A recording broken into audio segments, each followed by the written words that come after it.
but 32 of the 51 House members have signed the bill to allow same-sex partners to apply for a license under legislation proposed by House Majority Leader Blake Oshiro that will enable them to become a legal civil union, which will ensure more of their rights than they have now. And the other one was the U.S. State Department. It's amazing how much stuff happens when you get a little understanding in the White House. Right. Apparently during her confirmation hearing, Mrs. Clinton was asked by Senator Russ Feingold if she will support changes to existing personnel policy in order to ensure that LGBT staff at state and USAID receive equal benefits and support. And she told the State Foreign Relations Committee that we should take a hard look at the existing policies. She has asked for more briefing on the issue. And apparently she said, my understanding is other nations have moved to extend that partnership benefit, and we will come back to you to inform you of our decision. One of the problems, I guess, is that the department will reimburse a variety of moving expenses, including the cost of transporting a pet when an employee is assigned overseas, but they will not do the same for same-sex partners.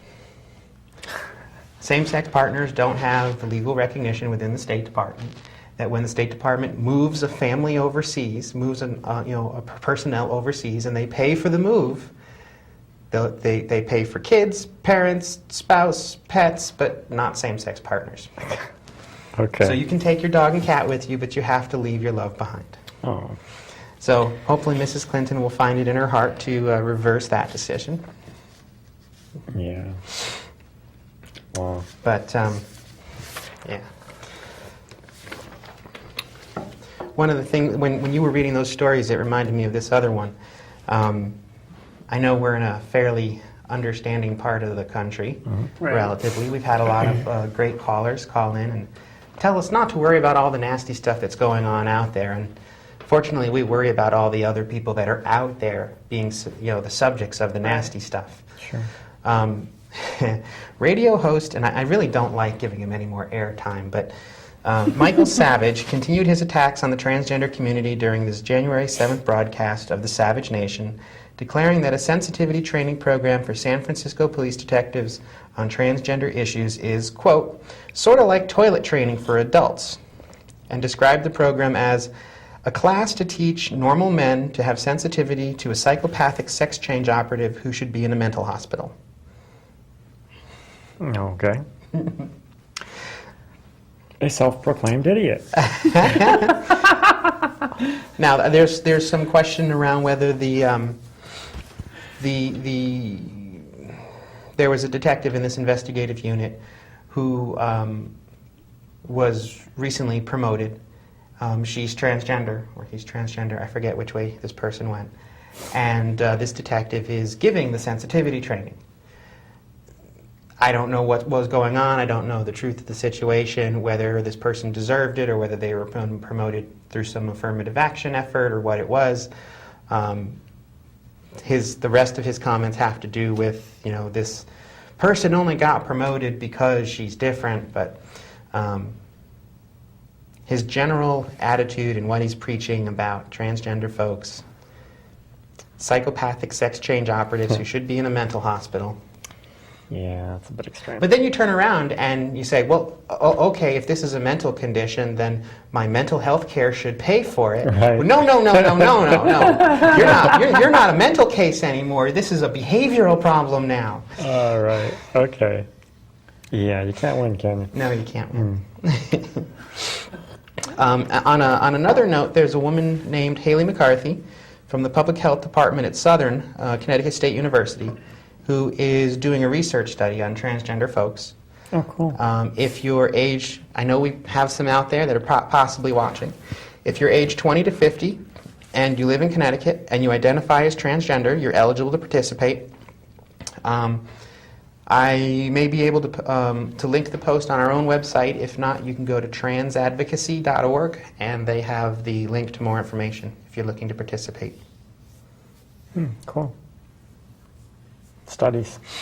Yeah, it's always good. The funny thing is that studies about us have always been somewhat lacking, and it's been a problem there was a very definite lack of understanding of what was going on here because nobody could come up with a good reason, good justification for studying us.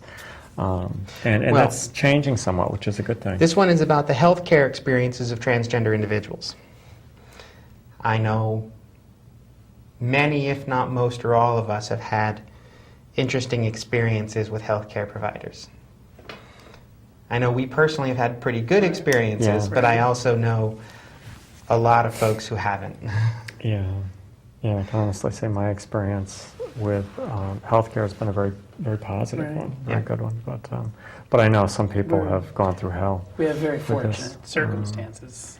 Yep. Yeah, but anyway, so that's good. There's some Positive news. Some positive There's actually things. a fair amount of positive news. There's quite a lot of stuff going on, as far as... oh, we have a call. Line one. Good evening, NLC Trans. You're on the air. Yeah, hi, how are you? Hello. Hi.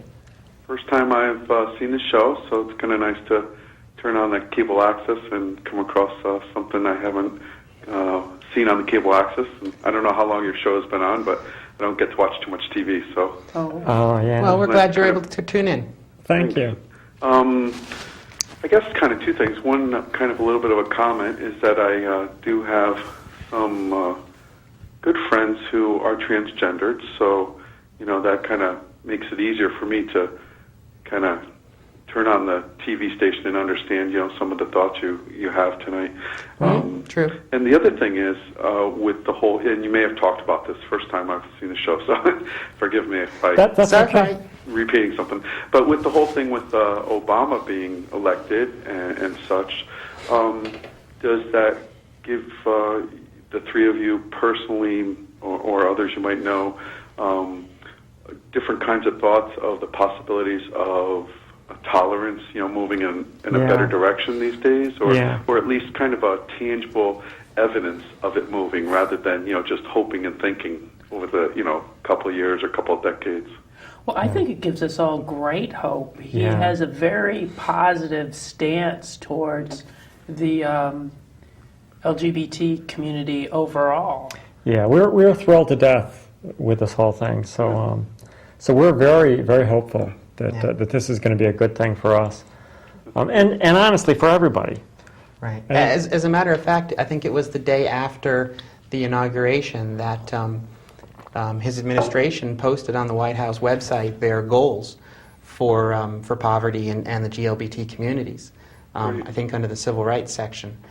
He definitely, according to the views he expressed, would like to see some changes that we would deem very positive.